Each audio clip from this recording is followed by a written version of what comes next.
तो मुसलमान तो बाबर की औलाद हैं और तुम गद्दार राणा सांगा की औलाद हो। अगर बाबर की तो आलोचना करते हैं, राणा सांगा की आलोचना नहीं करते। रामजय सुमन जी ने क्या कहा, क्योंकि इतिहास के पन्ने सब पलट रहे हैं। बीजेपी के सोचिए क्या इतिहास का पन्ना पलट रहे हैं, क्योंकि इतिहास के पन्ने अगर पलटे जाएंगे तो लोग ये भी याद करेंगे कि छत्रपति शिवाजी महाराज जब उनका तिलक होना था तो किसी ने उनका तिलक नहीं किया और हाथ से तिलक नहीं किया गया। देश में विकास की बात के बजाय इतिहास के पन्ने पलटे जा रहे हैं। देश भर में औरंगजेब के नाम पर बीजेपी और इसकी सहयोगी हिंदुवादी पार्टियों ने मोर्चा खोल रखा है। इधर उत्तर प्रदेश में सालार मसूद गाजी के नाम पर भी पिछले कुछ दिनों से संग्राम छिड़ा है। इस बीच राज्यसभा में सपा सांसद रामजी लाल सुमन ने भी इतिहास का पन्ना पलट दिया और बीजेपी वालों को राणा सांगा की याद दिला दी। अखिलेश के सांसद ने राज्यसभा में पूछ लिया कि बाबर का विरोध करने वाले राणा सांगा का विरोध क्यों नहीं करते। सभापति महोदय, कौन है इसका ठेकेदार?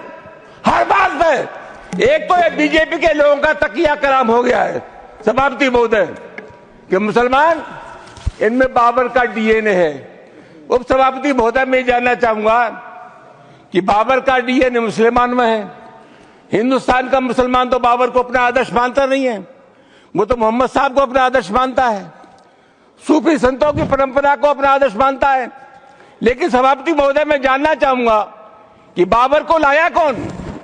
बाबर को इब्राहिम लोदी को हराने के लिए राणा सांगा लाया था। तो मुसलमान तो बाबर की औलाद हैं और तुम गद्दार राणा सांगा की औलाद हो। ये हिंदुस्तान में तय हो जाना चाहिए। अगर बाबर की तो आलोचना करते हैं, राणा सांगा की आलोचना नहीं करते। रामजी लाल सुमन ने राणा सांगा वाला इतिहास का पन्ना पलटने से पहले बीजेपी पर ये इल्जाम भी लगाया कि देश में हिंदू और मुसलमान करके बीजेपी देश का माहौल बिगाड़ रही है। होली के दौरान भी ऐसा ही देखने को मिला। अभी होली का त्योहार था और मैंने कहीं नहीं पढ़ा कि किसी मुसलमान ने ये कहा हो कि हम सद्भावना बिगाड़ना चाहते हैं या होली के त्योहार में व्यवधान पैदा करना चाहते हैं। लेकिन इसके बावजूद भी तमाम ऐसे बयान आए जिसके चलते समाज में दरार पैदा हुई, रिश्ते खराब हुए। सर, एक बिहार के विधायक हैं और एक उत्तर प्रदेश के विधायक हैं। इन दोनों लोगों ने यह कहा कि मुसलमान अपने घर में कैद हो जाए होली पर। उत्तर प्रदेश के एक मंत्री ने कहा कि जिनको रंगों से नफरत है वो हिंदुस्तान छोड़ रहे हैं। और सभापति महोदय, अलीगढ़ यूनिवर्सिटी में सभापति महोदय पहले होली का त्योहार नहीं होता था, परमिशन नहीं मिली। अब जब वहां अनुमति नहीं मिली, बाद में अनुमति मिल गई थी, तो वहां के एक जनप्रतिनिधि ने कहा कि जो इसका विरोध करेगा उसको मुंह पर पहुंचा देंगे। सभापति जी, कानून का राज है या जंगल का राज है?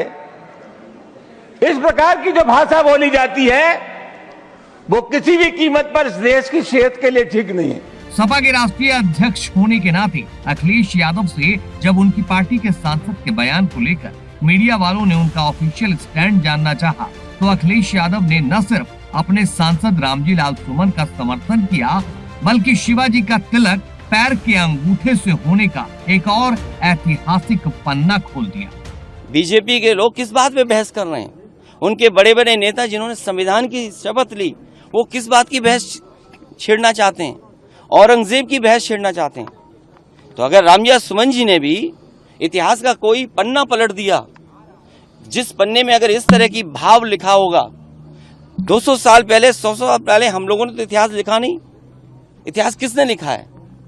इसलिए भारतीय जनता पार्टी से पूरे उत्तर प्रदेश की हमारी समाजवादी पार्टी की तरफ से निवेदन है कि इतिहास के पन्ने ना पलटें, क्योंकि इतिहास के पन्ने अगर पलटे जाएंगे तो लोग ये भी याद करेंगे कि छत्रपति शिवाजी महाराज जब उनका तिलक होना था तो किसी ने उनका तिलक नहीं किया और हाथ से तिलक नहीं किया गया।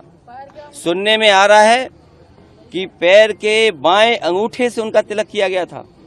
क्या भारतीय जनता पार्टी इस बात की निंदा करेगी? आज बात निकलेगी तो दूर तलक जाएगी वाले अंदाज में बीजेपी को घेरते घेरते अखिलेश यादव ने चर्च और गैलीलियो वाला इतिहास बीजेपी को याद दिलाते हुए अंगूठे से शिवाजी के तिलक पर बीजेपी से माफी की मांग कर डाली। जो लोग विकसित भारत का सपना देख रहे हैं, आप इतिहास के पन्ने पलटिएगा। कभी गैलीलियो ने कहा था कि धरती कैसे घूम रही है, किसका चक्कर लगा रही है, उसे सजा दे दी थी, मौत हो गई थी उसकी। 400 साल बाद उस चर्च ने माफी मांगी उस बात को लेकर के। अगर भारतीय जनता पार्टी छत्रपति शिवाजी महाराज जी को मानती है और विकसित भारत का सपना देखती है, क्योंकि इटली विकसित भारत है, विकसित भारत उस तक पहुंचना चाहता है, इटली भी विकसित है, दुनिया में वो विकसित देश है, तो क्या अगर चर्च ने अपनी गलती स्वीकार की थी, माफी मांगी थी, तो छत्रपति शिवाजी महाराज जी का बाएं पैर के अंगूठे से तिलक हुआ, उसके लिए भारतीय जनता पार्टी माफी मांगेगी कि नहीं मांगेगी?